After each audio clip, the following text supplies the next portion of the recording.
Hey, Liz. What? Do you know what I was thinking? Oh, I fancy a date with Joan Collins again. What do you mean again? Well, I fancied it once before. Yes, it's Russ Abbot's Madhouse, starring Russ Abbot. Also starring Les Dennis and Dustin G.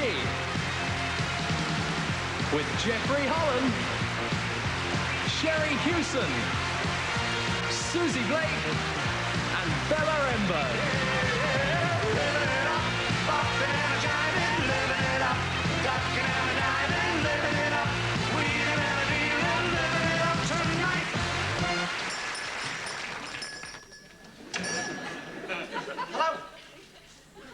Oh, no, not you again. You've been coming in here every week for the past 5 weeks about your budgie. First it was a cage, then it was a ladder, then a perch, then a bell. What is it now? He's dead. Dead? Well, did he say anything before he died? Yeah. What? He said, doesn't that shop sell any birdseed?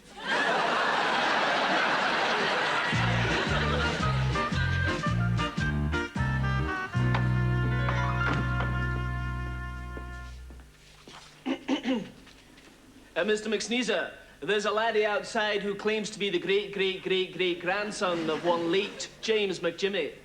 Aye, well, we've had many people making such a claim, as you know.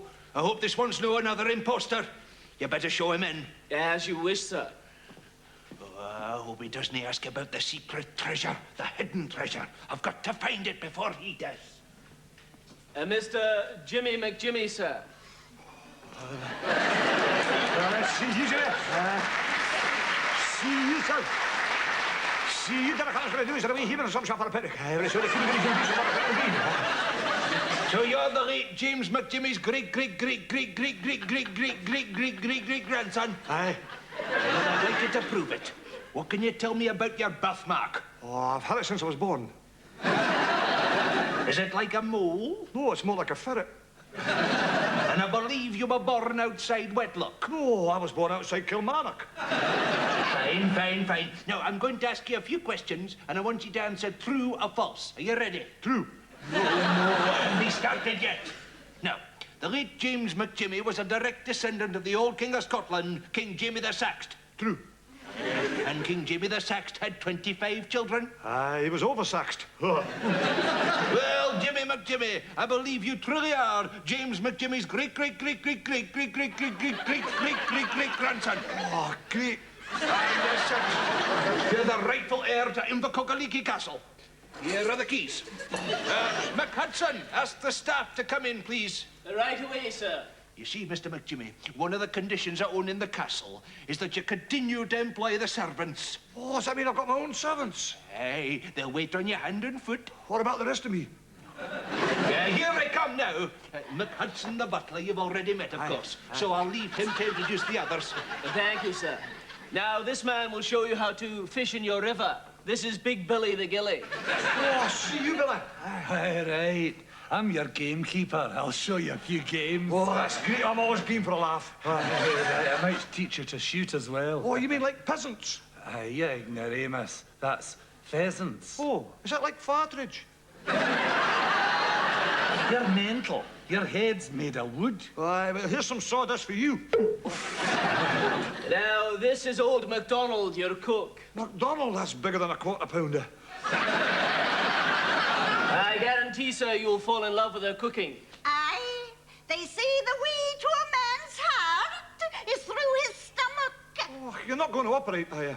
No. Oh, I'll make you a porridge you can dance on, broth that'll stick to your ribs, and a dram you'll be pudding that'll go straight to your head.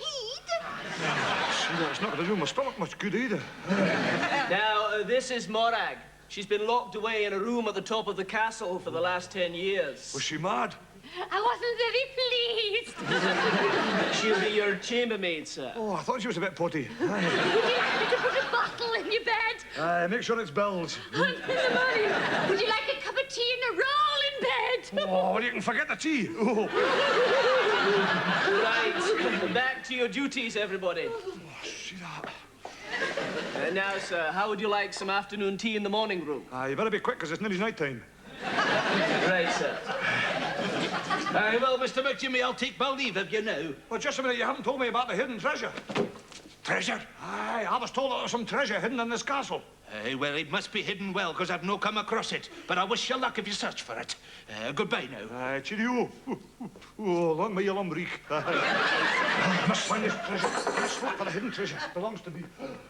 Right, can you hear me? I'm in the castle now. Come on, Graham, come over here. I can see there's a sort of, one of those things with I'm looking for a over here, but there doesn't seem to. Can you help me, please? Hey. Can you help me, please? I'm looking for a vault. Oh, some treasure. That's mine. Belongs to me. Oh, have you got a clue? Here's my clue. Burying the treasure was his fault, but look for the entrance to the vault. That's like a sort of dungeon. Dungeon? I know there's a dungeon. He knows where there's a dungeon. Come in here.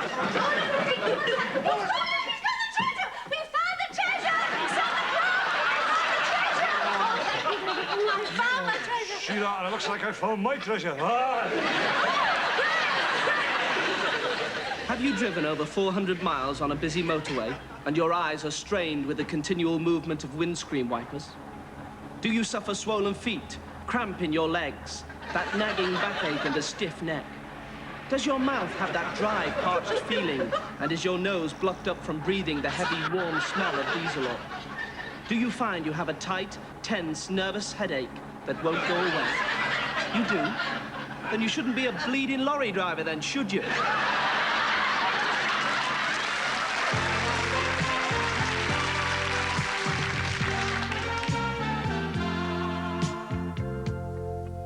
Last night when you left me, I cried, though that's something men rarely do.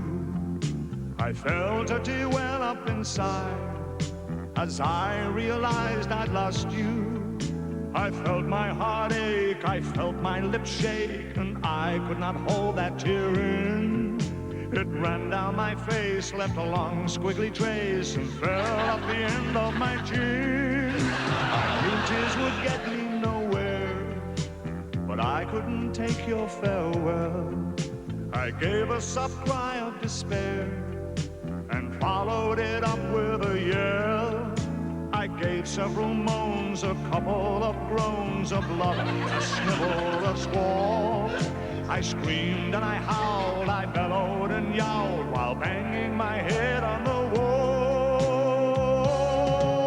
By this time my face was maroon, apart from my ears which were blue. I was gibbering like a baboon, and a rather disturbed baboon too. I wept and I swore, I sobbed and I tore ineffectually at my clothes. And with each sad sob, a tearful big blob ran down to the end of my nose. I ran as if I were pursued by demons or even worse punks. I fell on the floor and I chewed the carpet till it was in chunks. I raved like a loon, I howled at the moon, I leapt about till I was reeling. And heaven knows how the budgie is now something green that is stuck to the ceiling. And then I got really upset. There was weeping and gnashing of teeth. My tears made my shirt wringing wet in a great cataclysm of grief. Even my underwear and the seat of my chair got wetter and wetter and wetter. Then what do you know? I stopped in mid-flow. Ha! And darling, I felt a lot better.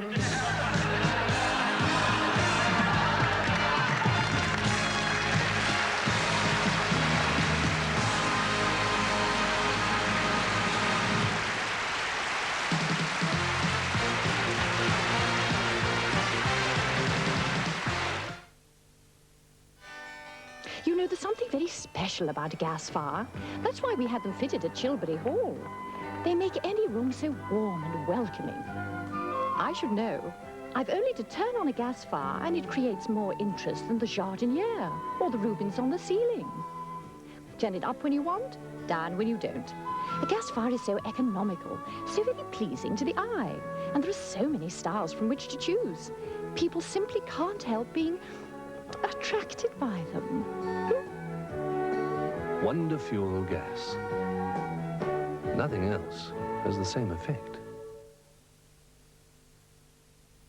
No other ketchup tastes like Heinz, because no other ketchup is richer or thicker. Heinz is so thick and tasty, food prefers it to any other ketchup. Heinz. There's no better ketchup because there's no taste better.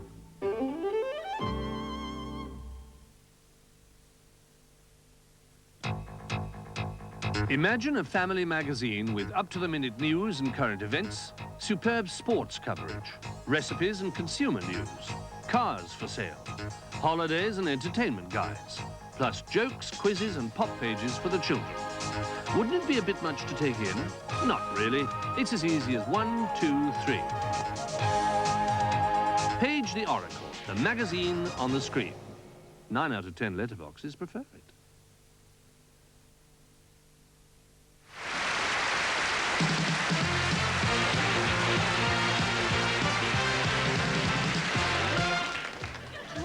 Yeah. Will you come home with me tonight, then? Go on. I don't know. Oh, go on. Well... Oh, go on. You look very ponderous. Hey? I said you look ponderous. You don't even know what it means. Ponderous? Yeah. I do. What, then? It's where Ben Cartwright lives.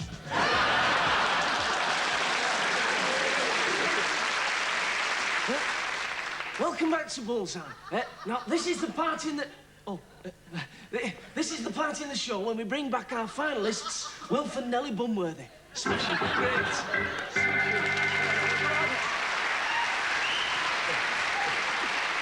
Smashing.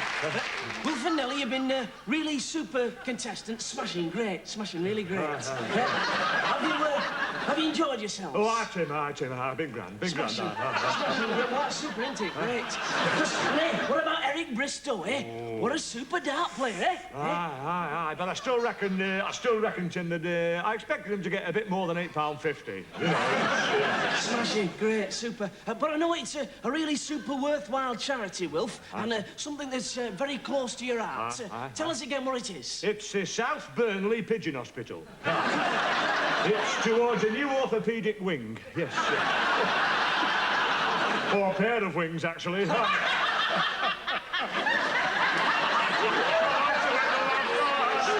Super. Well, that's great. Now, the money you've won, the £10, that's safe. And the money that Eric won for the Pigeon Hospital for the orthopaedics, that's safe. What we want you to do is to just get 101 or more with 6 darts. That's 3 from you, Wilf, and 3 from you, Nellie. What do you think, then? What do you think, Nellie? I don't know. I mean, what do you think about it? Take your time, old lad. It's your decision and your decision alone. What are you going to do? You going to have a go or what? We'll have a go. Smashing. Well, isn't that super? What super contestants, ladies and gentlemen. Give them a super round of applause.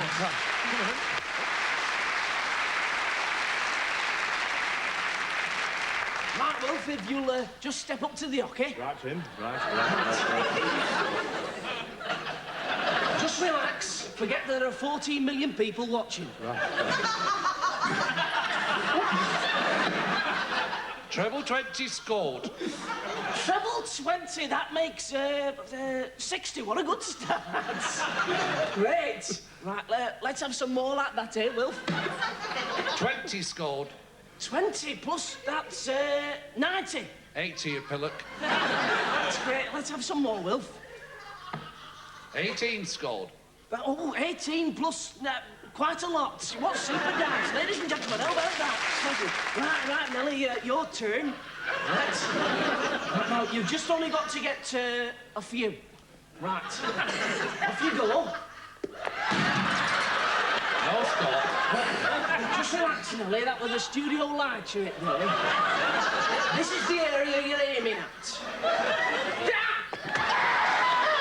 No score. No score. Now, this is your last dart, so concentrate, Nellie. Really make it count. Just hit that bloody board, you daft butt. Well, how about that for some super encouragement from Wilf? Oh. 1. sorry, Wilf and Nellie, that's not quite enough. But let me tell you what you would have won anyway. Couple of mugs. No, you've been smashing super great people, really nice. No, we want the mugs. Consolation. Oh, right. There we go. One for you, Wilf. One for Nellie.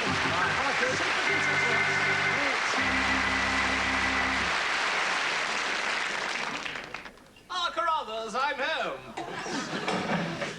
Good day, my lord. Yes, look, why did the chauffeur bring me here to the lodge? I trust everything's been all right while I've been away. I think he'd rather you avoided the house, sir, so that you wouldn't see the tragedy. Tragedy? What tragedy? Your dog's dead, sir. My dog's dead? What, how did he die? Trampled by the horse, sir. What, but the horse bolted? How? Well, it was when the stable was on fire, you see, sir. How on earth did the stable catch fire? I think it was a spark from the house. You mean? Yes, sir, raised to the ground. But how? One of the candles must have fallen over.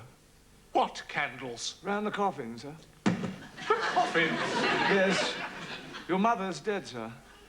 My mother dead? But how did she die? I think it was the shock when your wife ran off with the chauffeur. Oh, I'm ruined. My life's in tatters. There is some good news, sir. What? Well, the heat from the fire has brought your daffodils out a couple of weeks earlier.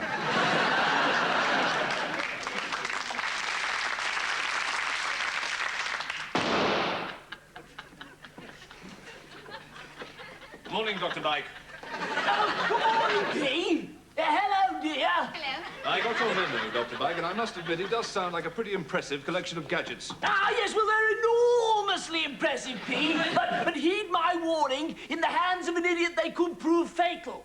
The man that handles this equipment must have the courage of Daniel, the strength of Goliath, and the IQ of Einstein. Yes, I can imagine.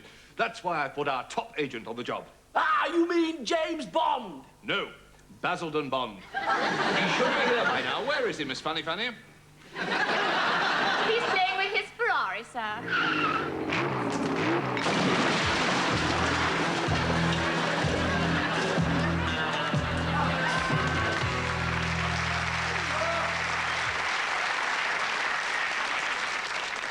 Morning, P. Morning, Bond. Morning, Fanny Fanny. Morning. Oh. Bond, I don't believe you met Dr. Magnum Bike. Hello, laddie. He's our top boffin. Really? You should get something to stop your coughing, Boffin. I believe you're very good at gun shooting. Ballistics. That's what I heard, sir. Oh, shut up. Now, listen. I want you to do a bit of spying behind the Iron Curtain. Right, sir. Who's spying on the neighbors? Don't be an idiot! Come back here. Dr. Bike, explain to him, would you? Tell me, Bond, what do you think of Russia? Bit hectic, sir. Yes, too much traffic. Between 5 and 7's the worst time. No, not rush hour! Russia! Now, look, Dr. Bike here's got something up his sleeve. Do you know what it is? Cufflinks? No. Armbands? No! No, it's a case. A case up your sleeve? This case, Bond, it's a perfectly ordinary case, except that it's filled with jelly for you to carry. Won't it wobble a bit, sir? No, he means gelignite. Now, let me explain.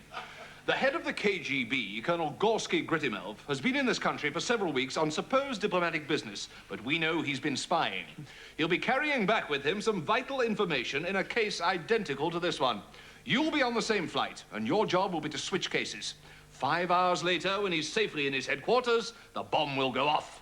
Yes, and they'll be trembling in the Kremlin. Yes, the Red Square will be dead square. And Colonel Grittimelf will get a shock. Basil, here are your tickets to Russia. You're booked on the next flight. Thank you. What are you doing, Bond? I'm only going halfway, sir. Yes, I'll have that case switched before we get to Russia and bail out over Europe. In that case, Bond, you'll need this suit. Here, slip it on. Now, this is an enormously interesting suit, which you see, looks ordinary, but what happens is, it's inflatable, you see, and you stick it on, and it inflates into a parachute. Quite incredible, really, don't you think, Pete? Indeed, yes. And what happens is you pull this cord and activate release. Right. Pull this cord. The chute opens. Correct. Pull this cord. Trousers fall down? No, Bond, you only use that cord in case of emergency. That's what I meant, sir. Basil, on this your pen. Yes. Before I go, I'd like to leave these envelopes, sort of farewell notes in case I don't return. One for you, P. Thank you. One for you, Dr. Bike. Thank you. What about Miss Funnypenny? Aren't you going to give her one? I'll send her one from Russia with love. Goodbye. Good luck! What is it, Bond? Better take this just in case. What a jolly good ad-lib!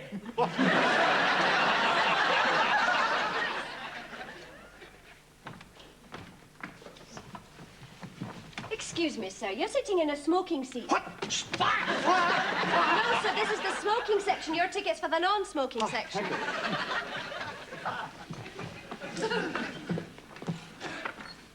Good Lord, those people down there, they look like ants. They are ants. We haven't taken off yet. Fasten your seatbelts, please. We're about to take off.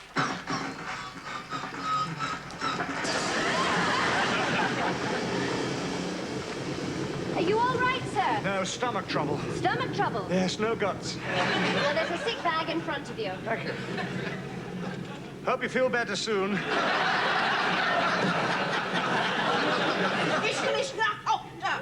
It's Noosta. Is Noosta? Yeah. Good day, comrade. Good day. Don't believe we've met. My name's Pierre Goldberg. An unusual name? I'm half Italian, half German. And you are Colonel Grittymelf. So has my wife. How do you do? How do you do? If you will pardon me, comrade, I must visit the little comrade's room.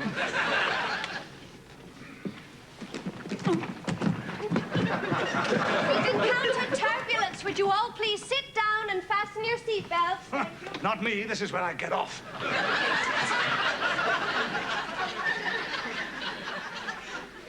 So Bond bailed out, but God knows where he is. Yes, just think he's up there somewhere.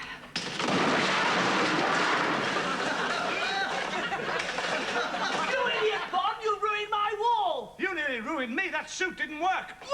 Well done, Bond. Well done. The case, P. Splendid, splendid. You've been through hell for this, Bond, and we're grateful. It's my duty, sir. Just a minute. You idiot, this is the wrong case. No, my duty free. What? All because the lady loves milk tray.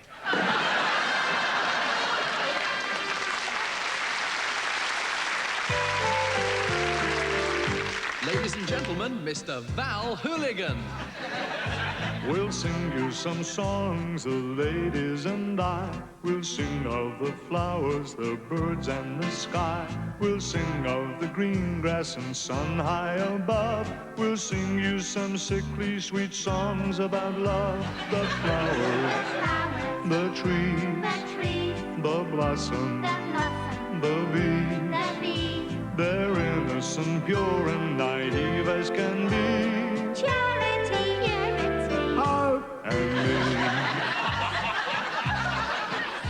Now this pretty thing, she is called Charity. The reason is simple, she does it for free. She's got such a lot, so she gives it away. Like only last week at the YMCA. Now Purity here wears a dress that is blue. The jokes that she tells are the same color too. She'll do some impressions if that's what you wish. She swears like a trooper and drinks like a fish. The flowers, the trees, the blossom, the bees. They're innocent, pure and naive as can be.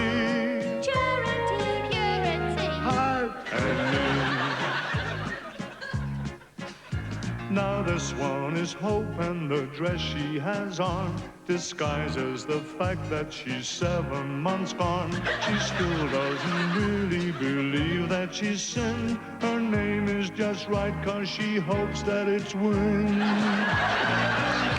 I know they're not perfectly singers of mine, but they only help out and that suits me just fine. I accept all their faults, all except for one thing. They will repeat every damn word that I sing. Just listen to them. They're at it again.